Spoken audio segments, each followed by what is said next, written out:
Coach, as you're kind of going into this weekend, and I know you kind of talked about it yesterday, just what you saw at UMass. How do you build on where you're going from week to week at this point? Is it something that you go back and you review and try to build off of, or are you trying to install different things as you go along without giving away too much of what you're looking for on Saturday? Yeah, good question, Dan. So in training camp, we installed a lot: first and second down, third down, red zone, a lot on special teams.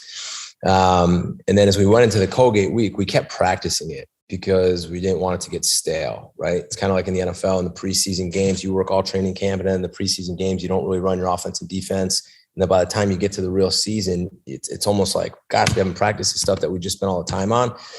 So a Colgate week, for example, I mean, we practiced a lot more than we actually ran. And as the game got going, we just started crossing off stuff that we didn't want to put on tape, truthfully. And again, that's me being as honest as I can be.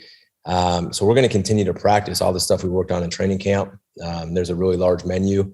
And then, Tim, myself, and the defensive staff will sit down, decide what we're going to use going into each game. Coach Signetti and his staff will do exactly the same. And then we'll make adjustments as we need. But really pretty vanilla, honestly, in the first week. And if I can just slip one more in here, I know Saturday's 20th anniversary of September 11th, so I figured I'd ask, where were you? And, has that occurred to you at all that, we're 20 years out from that? Yeah, I mean, 20 years, it certainly doesn't seem like it was that long ago. Probably the same to you. Yeah, I remember exactly where I was. It was my first job coaching. I was in Massachusetts at Worcester Polytech. I was at my desk getting ready to get ready for a game. And all of a sudden I remember, it came across the TV. So I called my dad, who was working in New York City at the time, and he had no idea that a plane had just hit the tower. So obviously, he got out of there. And then my brother, he was in the city. I couldn't get in touch with him all day. My cousins, half of my family worked in New York City. A lot of guys I went to school with. I can remember the day vividly. I can remember what I was eating. So yeah, I remember it. And, we'll talk about it this week with the players. Some of them weren't even alive yet. As you know, we usually talk about that as we get ready for our red bandana game. We talk about that in the off season, obviously with Wells, and we'll continue to do so. So yeah, certainly. I remember probably like you do exactly where I was. We'll go next to Andy. Hey, Jeff, is there any update on Jalen and Marcus for this week? Jalen will be out this week. Marcus, we're unsure of yet. So hoping Marcus can play. Jalen will be out this week, and hopefully he'll be back next week. We'll go next to Emma. Coach, you touched on this a little bit just a second ago, but obviously, this isn't the red bandana game this weekend, but it still does have, major impact because of the 20-year anniversary of 9/11. So do you have a plan to, honor the history on the field, off the field, or are you just going to, talk to the players and about the history? Yeah, we're going to do both, Emma. And again, I'm not going to hide anything from anybody. We're going to wear our red bandana jerseys for the game. That won't technically be the red bandana game, which will come out at another time. And I'm not even sure I'm supposed to share that with you yet, but I'm going to. We just feel, we talk all about Wells and we talk all about the red bandana game. How could we not wear those jerseys on 9/11 on the 20th anniversary? So when we talked, to me, it was a no-brainer. We're going to do that in honor of every single person that was affected by 9/11. So we're going to do that on Saturday. We'll go next to Matt. Coach, in a lot of years, BC wouldn't play UMass and Amherst, even after UMass moved up. What's different that you guys are willing to do that? What's different that you guys had been in Foxborough and obviously games at BC? What makes this one different?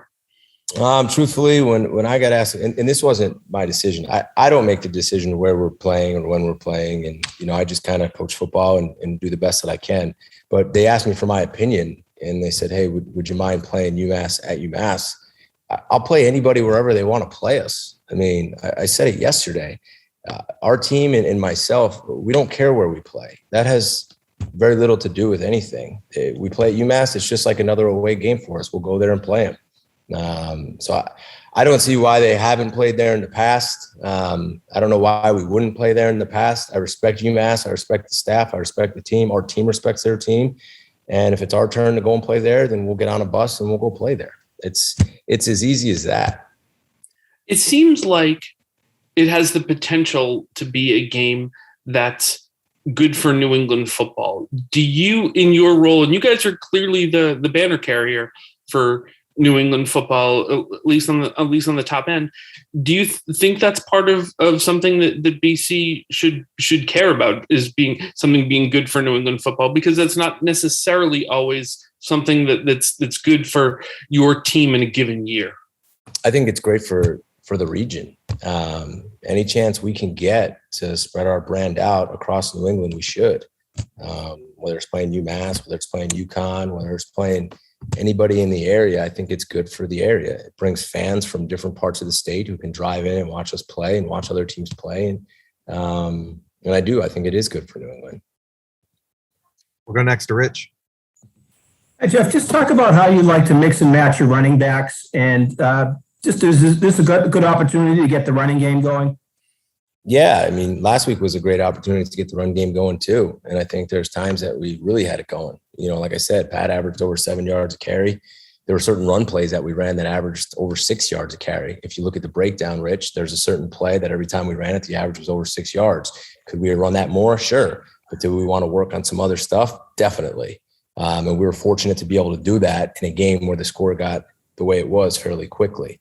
As far as the running backs go, Coach Signetti and the staff, they kind of decide that week to week. Some guys that we like better on third down. Some guys based on what scheme we're going to run. We run 3 or 4 different plays that we major in.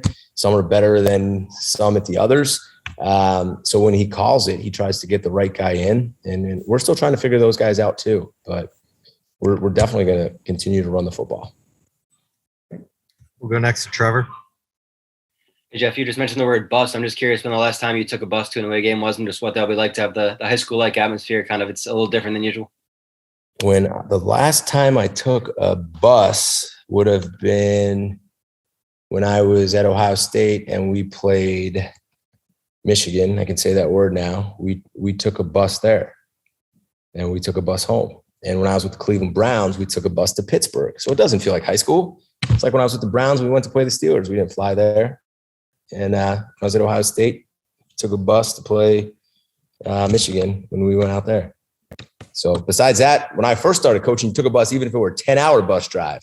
Shoot, I remember packing the lunches, making sure they were all loaded up for the staff and the players, getting in a seat and sitting down, going from Albany to Duquesne to play in Pittsburgh. And that felt like it was like a 10-hour drive.